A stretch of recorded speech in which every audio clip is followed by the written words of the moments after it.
Hello, everyone. Welcome to this week's episode. Joining me today, Civil Court Judge for Brooklyn, Inga O'Neill. Inga grew up in Grenada. Of course, she's a past student of the SJC St. George's and also then National College. Inga is going to share her story of preparing for her law career and now also Civil Court Judge.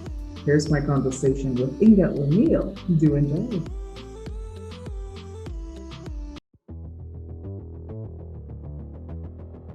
Introducing Color by Sissons. Color by Sissons. Color by Sissons. Color by Sissons. Color by Sissons. Color by Sissons. Hello to my fellow Grenadians, this is your boy Andrew Fletcher, also known as the Spice Man. You are watching Lexan TV, where it's all about life.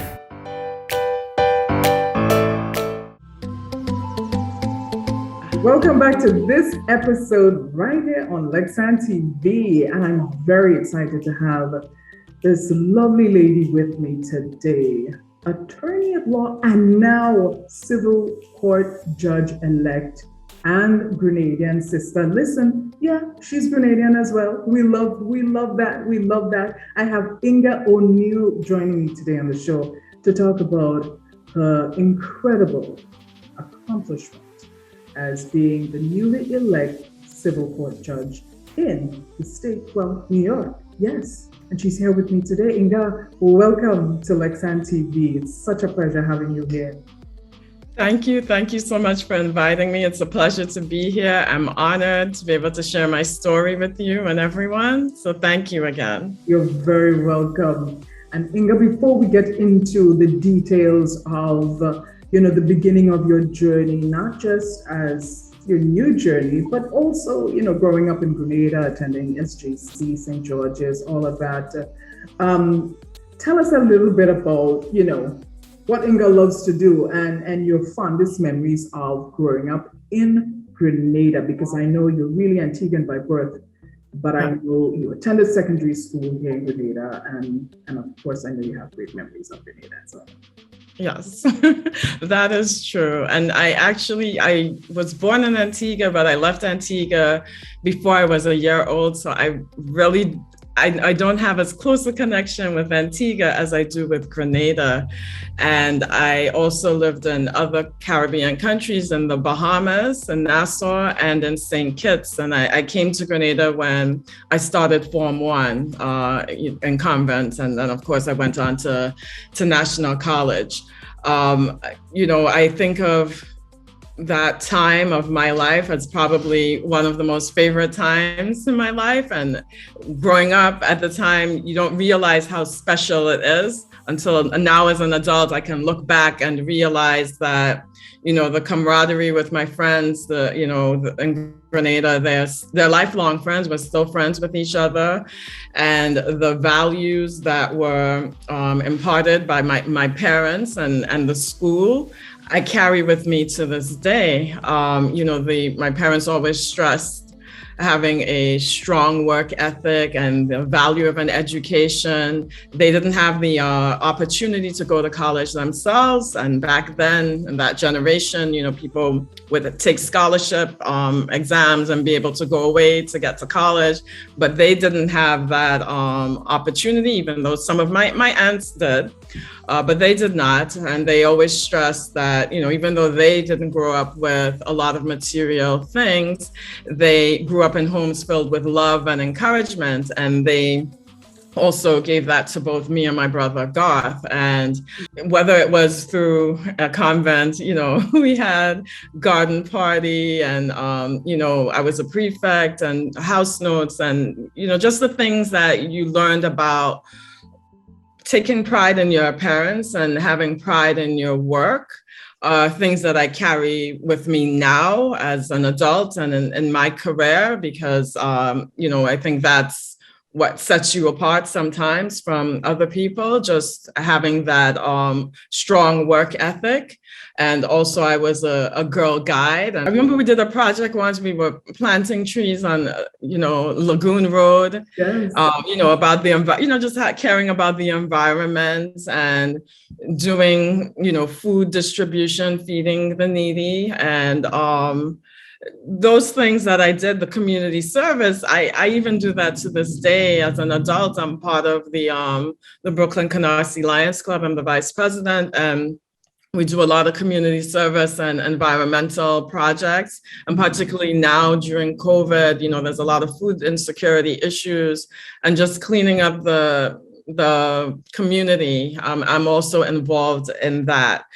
And I just treasure growing up in Grenada and the friends that I've made, and my parents still live in the island.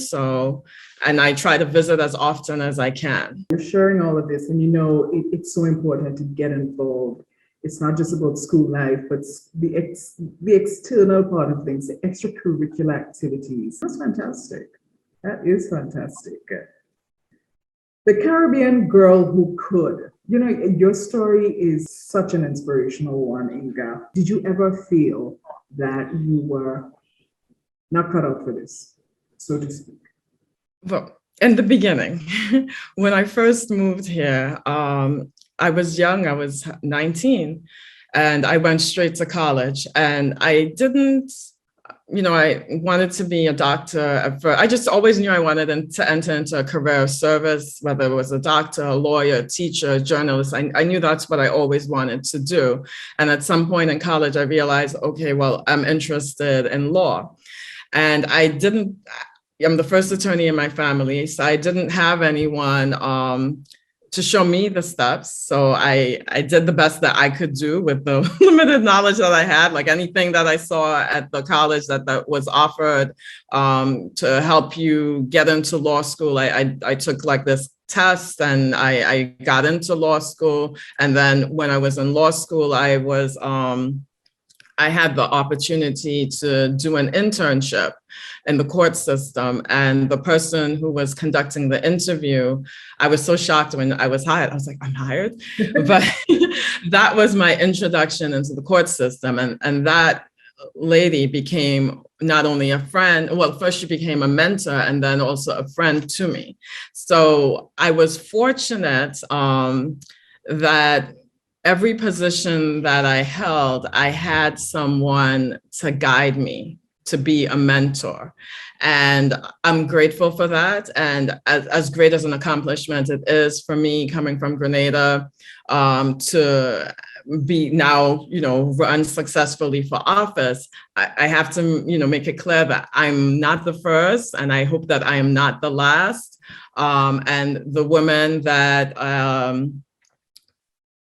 were able to do this, some of them gave me guidance and inspired me and told me what they did, and that helped me along the way. But in the beginning, it was tough because I had to figure out, well, how do I get into the court system? How am I supposed to be a better attorney? Mm-hmm. But, just through my perseverance and being dedicated to my work and just being exposed in the court system to other attorneys and judges of Caribbean descent, that helped me along the way. There are actually two other judges. Well, actually three. There's another judge from Grenada. She's retired now, Judge Bernadette Bain, and currently there's Judge Darafim Nichols on the bench from Grenada, and Judge Dina Douglas from Grenada. And there's a association called the Caribbean American Lawyers Association, and the president of that association is Judge Sylvia Hines Radix, whose husband is from Carriacou, Grenada, Grenada, mm-hmm. and she's also from Barbados. So I was fortunate enough to be in the company of other people who were willing to share their experience.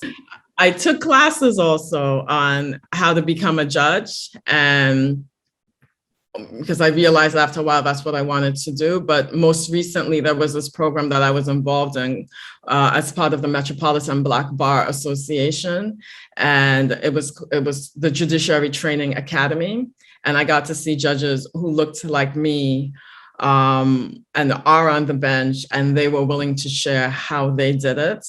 And that's what really inspired me and gave me the courage to be able to run for office. As far as being an attorney, I was just really fortunate to encounter other judges who were willing to share, and attorneys who were willing to share their experience. And you develop a camaraderie with, I made friends and people who were also of Caribbean descent, and we helped each other. And it's important to do that, to celebrate each other and to encourage each other and push each other forward. Because if we don't do that, who else is going to do it? Who else is going to do it? And that's fantastic. So with all that being said, we move on to you setting your sights. You just said the ultimate goal for you is to become judge. And phase one happened, Inga O'Neill for civil court judge. I remember seeing the story on Facebook. An image popped up of you, and I'm like, wait a minute, I know her, Let's talk about the decision to run and also preparations, because I know preparations is key for the primary election. What are the preparations that you have to go through, Inga? When I first became a lawyer, I didn't think I'd want to be a judge. That was not even on the horizon. And it's only from working in the court system and seeing how you can really have an impact on somebody's life, because, people don't come to court because they want to. They come because something has happened to them. And there's an ultimate resolution, whether it's through a trial or through a settlement, and working in the courts alongside different judges and seeing how much of an impact and how you can make a difference in someone's life by them getting that final resolution and that issue that resulted in them coming to court made me realize, well, this is something that I would want to do, to become a judge. And as I said, participating in the MBBA, Metropolitan Black Bar Judicial Training Academy, and hearing people who did it made me realize, if they can do it, I can do it. And as to why now, I decided, well, what am I waiting on? I didn't want to look back and think, well, it shoulda, coulda, woulda. I wish I had done this. And I didn't know whether or not I was going to be successful, but I had an excellent campaign manager. Mm-hmm. And when I finally decided this is what I'm going to do, I'm going to do it right now. And I had been involved in a political club, and I had helped other people on their campaigns, but running for office is not easy. Mm-hmm. And until you do it yourself, as much as I had helped other people, getting signatures for petitions or just handing out flyers, when you have to do it yourself, it's a completely different ballgame. Mm. And I was fortunate that I had an excellent campaign manager who showed me the ropes of what needed to be done. And my family and my friends helped me tremendously. Two of my aunts, Auntie Glenda and Auntie Hummy, came with me every morning to the subway station, and in the evenings, my brother, Garth, all of my cousins, everybody, one of my cousins was my treasurer. My cousin Tracy was my treasurer. My aunts and relatives, and not only in New York, all over, were doing text messages for me to get out the vote. I have other relatives that were just sharing the message for me. And, my parents just giving me that encouragement. I couldn't have done it without them. And even Grenadians here that helped me. I don't know if people are familiar with Rocking J, just sent Junior George, yes. Just giving me a platform to be able to share my story so that people would know who I am. And I hope I don't want to leave anybody out. That's why I don't like to say names, in case case I miss someone, but I had like people say it takes a village. Yeah. I had a family support system, and as well as on the political end, I had an excellent campaign manager, consultant. He did everything. I told him he's like the therapist, he's the consultant, he's everything. And my family and my friends, everybody helped me to get to have this success. And even people that I did not even know, some of my parents' friends who I've never met, but one of them, he was sending emails on my behalf, making phone calls on my behalf, people that I hadn't even spoken to. So I'm just extremely grateful for everything that everyone did for me, and the people that I do know that did these things, and people that I've never even met. Yeah. And it's a difficult process, as I said, and things would happen that would discourage me. You'd wonder, well, why did this person do this? Or why did this have to happen? And it would bother me. But I realized I had to make a choice. I had already invested so much into this process, so much of my energy, so much of my time. And whenever I got down, whenever something negative happened, I had to pull myself out of it, because after investing so much in it, there was no turning back for me. I had a choice to make. I could either wallow and be sad and cry over spilled milk, or I could pick myself up, dust myself off, and keep on moving. And like I said, my campaign manager told me, don't focus on the result, and focus on the result, like winning. Yeah. Focus on the work and what you need to do. And that's what helped me get through this process of focusing on the positive things that were happening. And whenever something negative would happen, I had to let it go, and I had to move forward. Because if I sat back and felt sorry for myself, or be angry or at the person or the situation, whatever happened, then I wouldn't move forward. I'd be stuck in that position. And there's also fear involved in the process. In the beginning, I was afraid to take these steps, because what if I lost? Or am I making the right choices? But there were a couple of things that were important to me to keep my integrity, to be me. I'm an introvert. I'm a shy person, and I had to come out of my shell so that people can get to know who I am as a person, and why I'm qualified for this job, and why I'm the right person for this job, because I did have two opponents.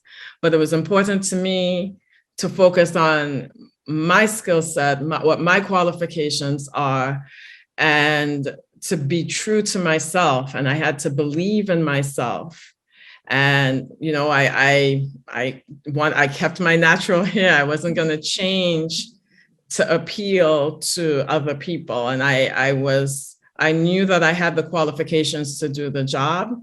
And it was just about getting the message out there so that people knew who I am as a person and why I'm qualified. Yeah. Wow. And guess what? You won.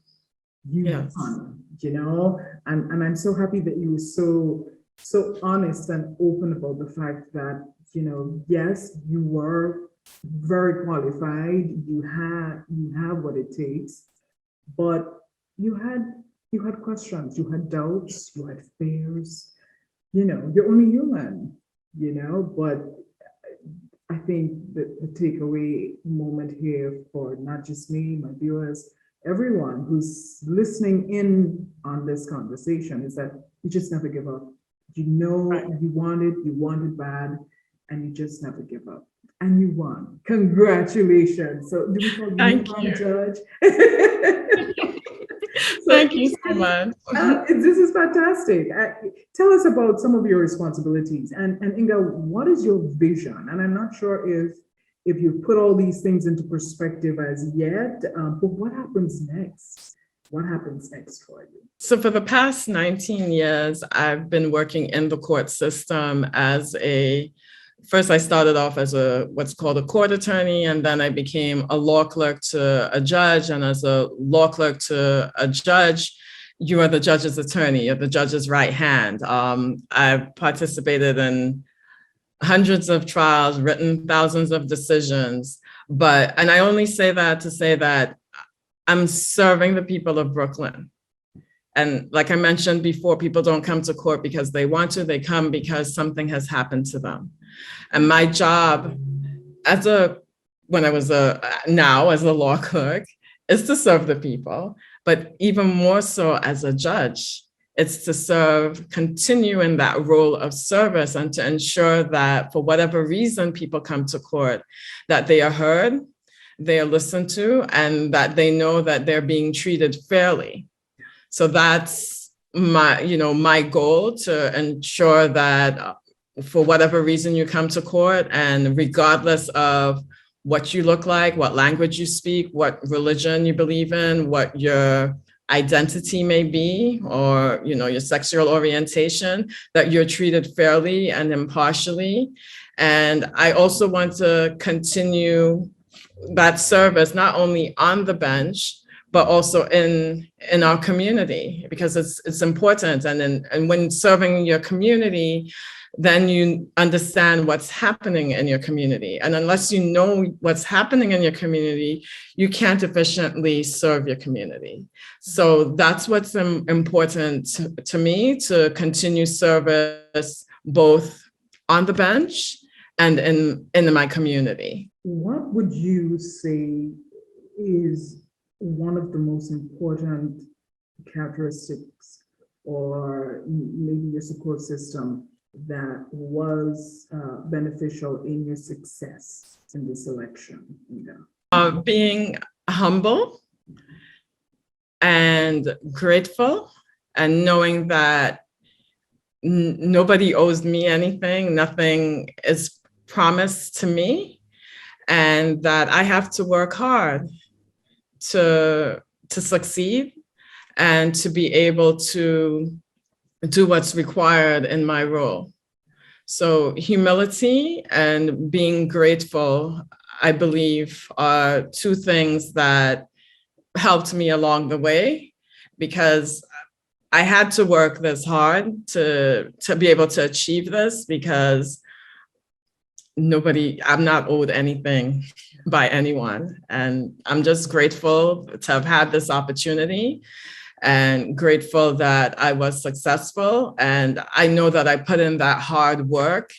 So regardless of the outcome, whether I won or I lost, I knew that I put my best forward, that I did my best. And that's what was important to me, doing my best and keeping my integrity, remaining humble and grateful for all of my blessings. What would you say is the most fulfilling moment or moments in your career? People coming to court not because they want to, and once a matter, there's a final resolution in a matter, it's either through a trial or through a settlement. And if I've participated in that, whether it's assisting the judge in the trial, or whether it's through helping a case settle or getting a motion resolved, having the litigants, whether it's the attorneys or if it's self-represented litigants, having them being appreciative, saying thank you, because they don't want to be there, but they're there. and they may not be happy with the result, but at least they know that they were treated with respect. And there's been a sense of finality, having, just knowing I feel a sense of accomplishment, knowing that I've gotten them to that point, or I helped and assisted them in getting to that point. But there was one moment after the election, I got an email from a litigant and a case. I'm not allowed to talk about pending cases, but this case was something that I had dealt with. And the litigant sent me an email, and she said, I saw your name on the ballot and I voted for you because you always treated me fairly and with respect. And I appreciated that. So that just made my heart warm, because I'm just being myself. I'm just carrying who I am as a person on a daily basis. And that really warmed my heart that she felt that way, that she thought that I treated her with kindness and with respect. That warmed my heart. So that was great for me. That is excellent. Listen, and the feedback like that, it goes a long way. And it just says that you're doing the right thing. You're doing the right thing. Thank you. And thank you. This is the conclusion of our conversation.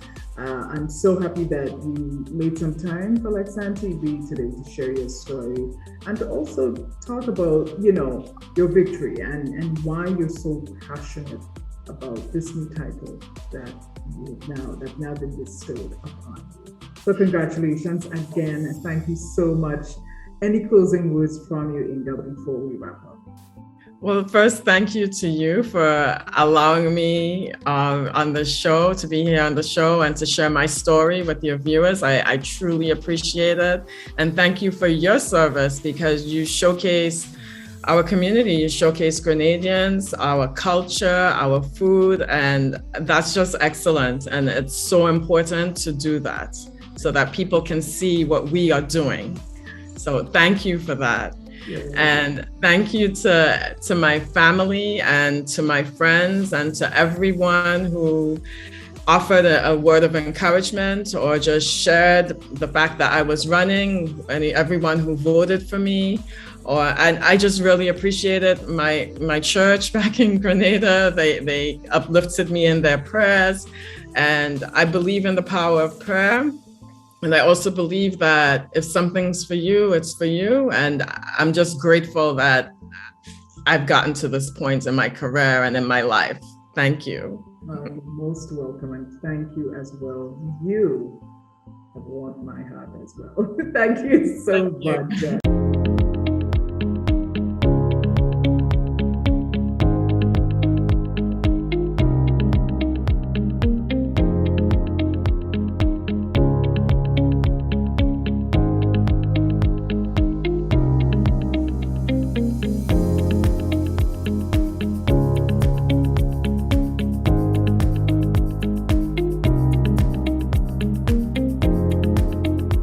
Anything, anywhere, at any time, and have it delivered to you right here in Grenada at yogo.gd. Hey, welcome back. Enjoyed this week's episode? Please let me know. Don't forget to click like and drop a comment today. Remember to share all the Facebook and YouTube interviews with a friend or a family member. And don't forget to subscribe on the YouTube channel as well. And I just want to say a big shout out to all of you who constantly stop by for updates week in, week out. Thank you for supporting Lexan TV. Reminding you always, it's where we have meaningful conversations and it's all about life. Have a great week. Take care. Bye-bye.